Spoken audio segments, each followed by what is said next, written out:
AP అసెంబ్లీలో బాబు మాట్లాడుతున్నారు. అమరావతి నుంచి లైవ్ చూద్దాం. ఈ సందర్భంగా ఇక్కడే మెంబర్స్ అందరినీ ఒకటే కోరుతున్నా, ఎక్కడ పోయినా లా అండ్ ఆర్డర్ గురించి మీరు మాట్లాడాలి. ఆడబిడ్డల అత్యాచారం చాలా నీచం, చాలా బాధేస్తుంది. నేను ఒకే మాట చెప్తున్నాను, మర్యాదగా చెప్పాం, పదే చెప్పాం. ఒక పక్క ఎడ్యుకేట్ చేస్తాం, ఇంకో పక్క వార్నింగ్ కూడా ఇస్తున్నా.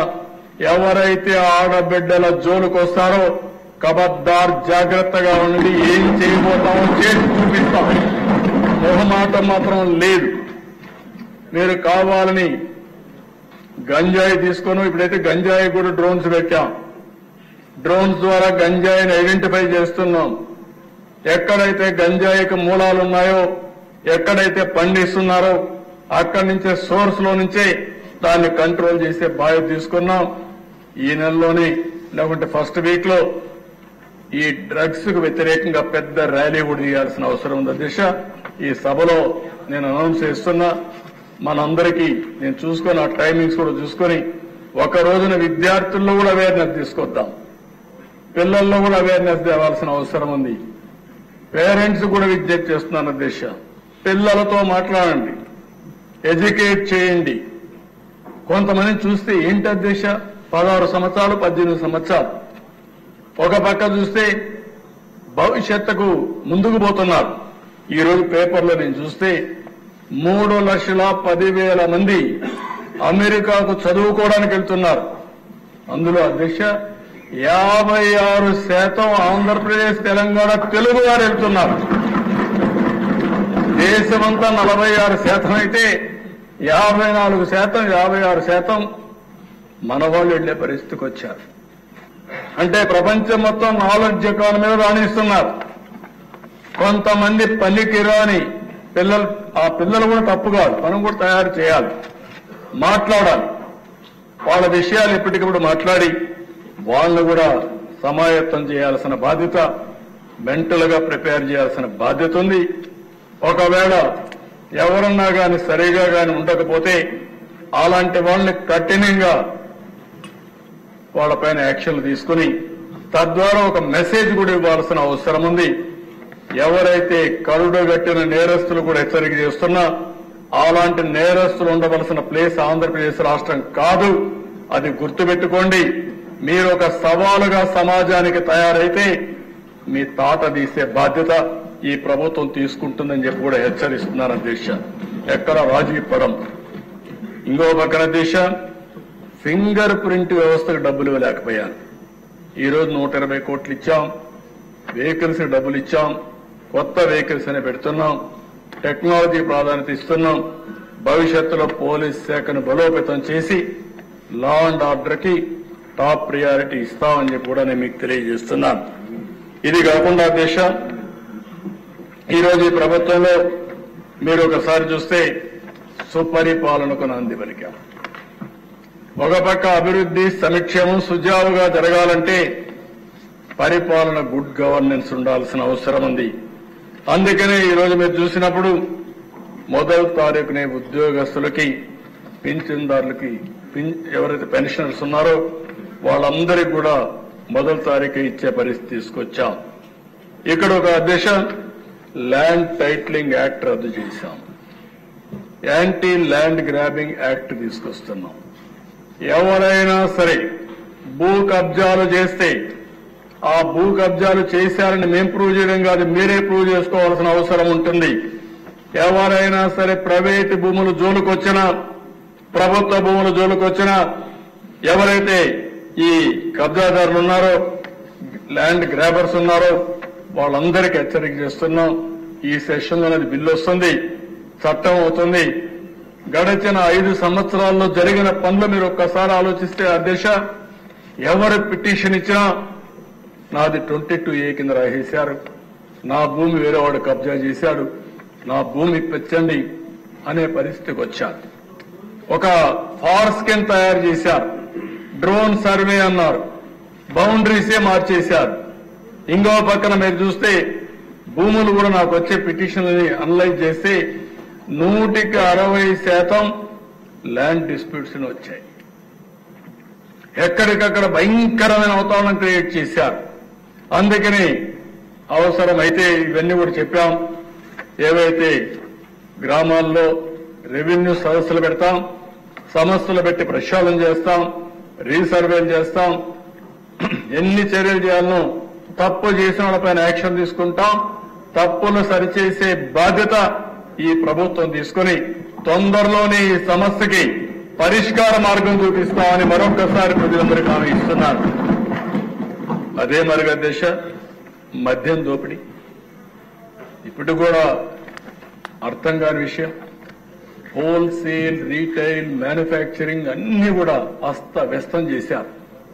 ఈ రోజు ఈ ప్రభుత్వం వచ్చిన తర్వాత ఒక ట్రాన్స్పరెంట్ మెథడ్ తీసుకొచ్చాం.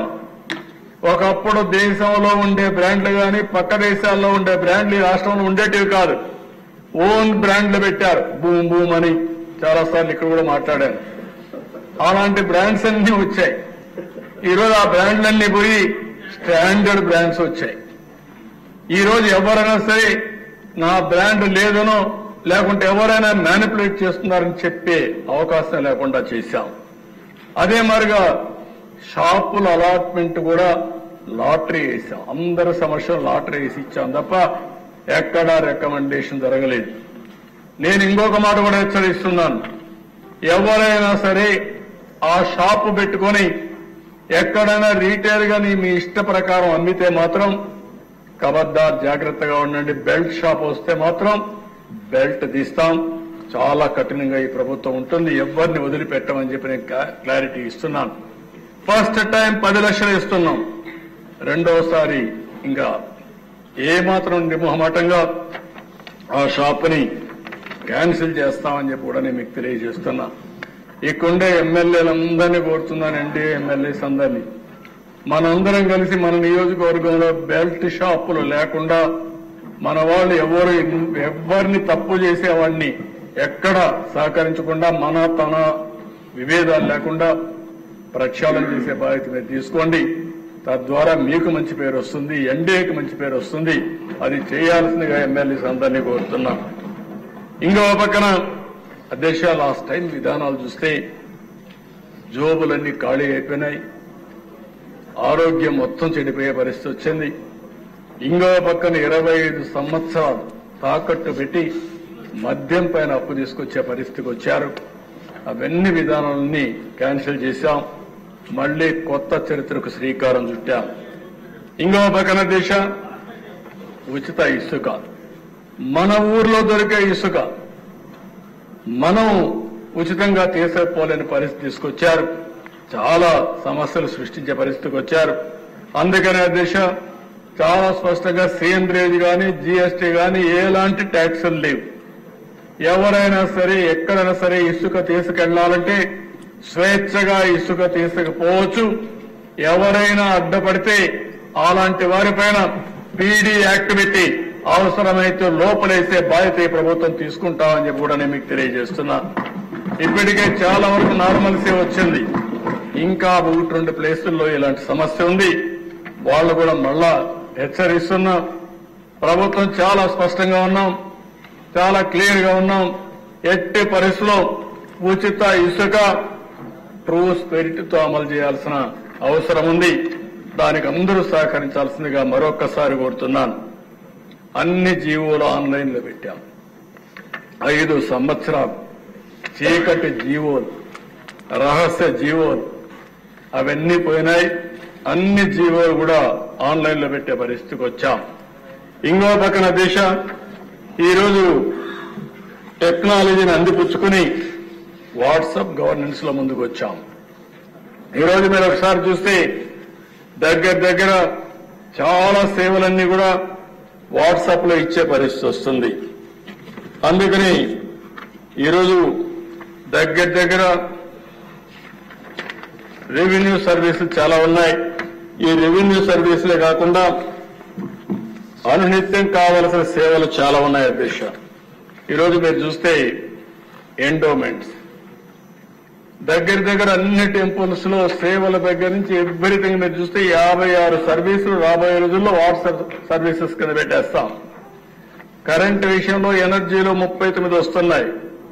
ఆర్టీసీలు 9 వస్తున్నాయి, ఆర్టీఏలు 4 వస్తున్నాయి, గ్రీవెన్సెస్ ఒక 6 వస్తున్నాయి, రెవెన్యూలో 16 వస్తున్నాయి, మున్సిపల్ అడ్మినిస్ట్రేషన్ ఒక 28 వస్తున్నాయి, పంచాయతీరాజ్లో ఉన్నాయి. దగ్గర దగ్గర 150 సర్వీసులు రాబోయే రోజుల్లో ఆన్లైన్ లో పెట్టేస్తాం. Nativity, date of birth, death certificate, income certificate, adangal, చదువు ఒక సర్టిఫికేట్, ఎడ్యుకేషన్ సర్టిఫికేట్, ఇవన్నీ కూడా తిరిగి తిరిగి ప్రజలు అవస్థపడే పరిస్థితికి వచ్చారు అధ్యక్ష. అవన్నీ కూడా ఒకటి హామీ ఇస్తున్నాం, తొందరలోనే అవన్నీ కూడా ఆన్లైన్ లో పెట్టి ఎక్కడా ఇబ్బంది లేకుండా ముందుకు పోతాం. దీనివల్ల ప్రజలు ఆఫీసర్ జరిగే పరిస్థితి ఉండదు. దానికి కూడా శ్రీకారం చుడతామని చెప్పి కూడా నేను మీకు తెలియజేస్తున్నా. ఇంకో పక్కన దేశం నిన్నే చెప్పాను, నదుల అనుసంధానం ఈ ప్రభుత్వం యొక్క విధానం ఎంత తొందరగా చేయగలిగితే అంత ఫలితాలు వస్తాయి. ఈ రాష్ట్ర దశ దిశ మార్చే అవకాశం వస్తుంది. అది కూడా చేస్తామని చెప్పి కూడా నేను మీకు తెలియజేస్తున్నాను. అధ్యక్ష, ప్రతి క్షణం ఈ 3 విషయాల్లో సంక్షేమ కార్యక్రమాలు ఏం చెప్పాం, ఇంకా ఎక్కువ ఏ విధంగా చేయగలుగుతాం, అభివృద్ధి ఇంకా తొందరగా ఏ విధంగా చేయగలుగుతాం, ఆదాయాన్ని ఏ విధంగా పెంచుతాం, సుపరిపాలన గుడ్ గవర్నెన్స్ కి నాంది పలుకుతూనే పారదర్శకతో పరిపాలన ఎట్టివ్వగలుగుతాం ఆలోచిస్తున్నాం. టెక్నాలజీ పూర్తిగా అనుసంధానం చేస్తాం, డీప్ టెక్ తో ముందుకు పోతాం. ఉదాహరణకు మొన్న డ్రోన్స్ కాన్ఫరెన్స్ పెట్టాం, 5 అవార్డ్స్ వచ్చాయి. ఏవైతే గిన్నిస్ అవార్డ్స్ 5 వచ్చాయి. అదే మరి అనేక ఫీల్డ్లో యూజ్ కేసెస్ కూడా ఉన్నాయి.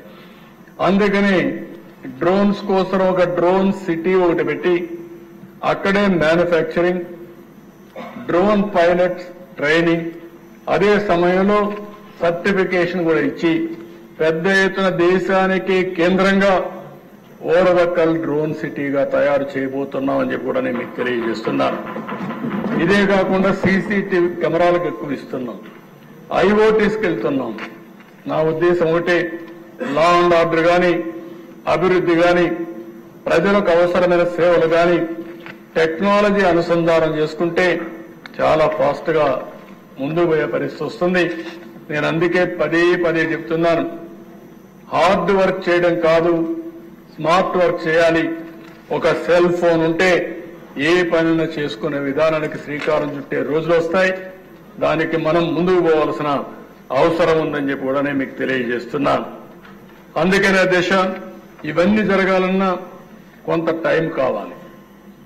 నేను ఒక ఆలోచన ఇస్తే ఆ ఆలోచన అమలు చేయాలన్నా అధికార యంత్రాంగం కానీ, ఆ ఆలోచనని స్వీకరించే ఆలోచన ప్రజలకు కూడా రావాల్సిన అవసరం ఉంది.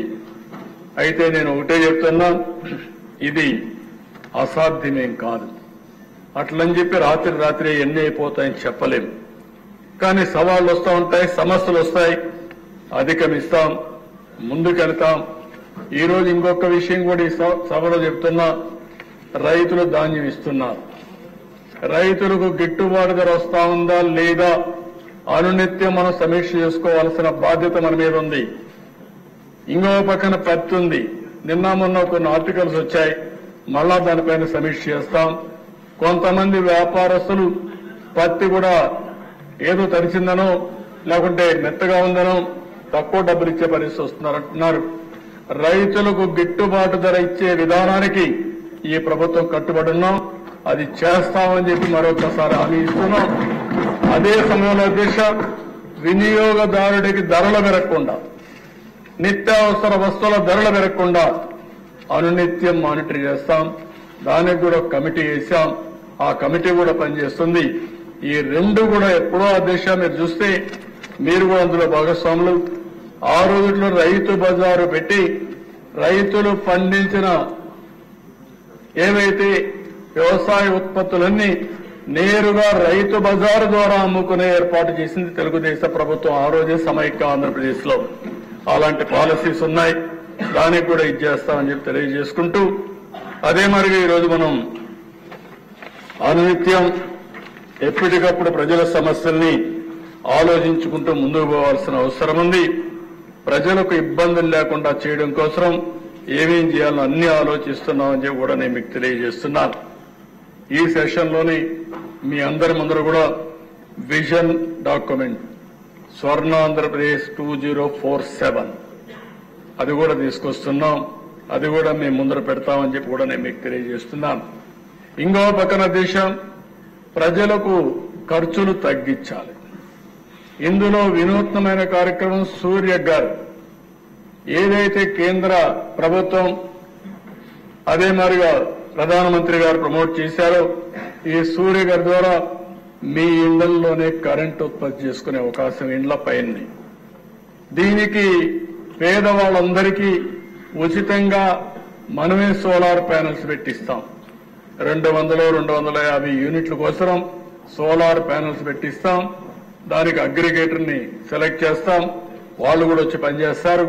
దాన్ని పెట్టే బాధ్యత కూడా మనమే తీసుకుంటాం. మెయింటైన్ చేసే బాధ్యత మనం తీసుకుంటాం. వాళ్ళు ఎప్పుడు కావాలంటే అప్పుడు వాడుకోవచ్చు. వాళ్ళకి సర్ప్లస్ ఉంటే గ్రిడ్కి ఇవ్వచ్చు. మళ్లీ అవసరమైతే గ్రిడ్ ద్వారా వాళ్ళు తీసుకుని నెలవారీగా 200 యూనిట్లు గాని 250 యూనిట్లు గాని కరెంటు ఉచితంగా ఇచ్చే ఏర్పాట్లు మనం చేయడానికి సిద్ధంగా ఉన్నాం. ఇది ఎమ్మెల్యేలు ఎంత శ్రద్ధ తీసుకుంటే అంత మీకు ఉపయోగపడుతుంది. రెండోది కుసం ఉంది. ఇది కూడా మీరు ఒకసారి ఆలోచిస్తే రైతులు వాళ్ళ పంప్ సెట్ దగ్గరనే సోలార్ ప్యానెల్స్ పెట్టుకోవడం, వాళ్ళకు అవసరమైన కరెంటు వాడుకోవడం, అదనంగా కరెంటు వాడితే ఉత్పత్తి అయితే గ్రిడ్కి ఇవ్వచ్చు. లేదు పంప్ సెట్ దగ్గర కరెంటు తయారు చేసుకుని నేరుగా ఇంటికి వాడుకోవచ్చు. లేకుంటే ట్రాక్టర్లు ఛార్జ్ చేసుకోవచ్చు. లేకపోతే వాళ్ళ స్కూటర్లు గాని కార్లు గాని ఆటోలు గాని ఛార్జ్ చేసుకునే పరిస్థితి వస్తుంది. అందుకనే అధ్యక్ష నేను ఆలోచించే విధానం డెమోక్రటైజేషన్ ఆఫ్ పవర్ జనరేషన్. ఎక్కడికక్కడ డీసెంట్రలైజ్ చేయాలని, ఆ పవర్ ని ఆ సబ్ స్టేషన్ వాడాలని. గ్రిడ్ అనేది డిమాండ్ సప్లై మేనేజ్మెంట్ కింద ఉంటుంది.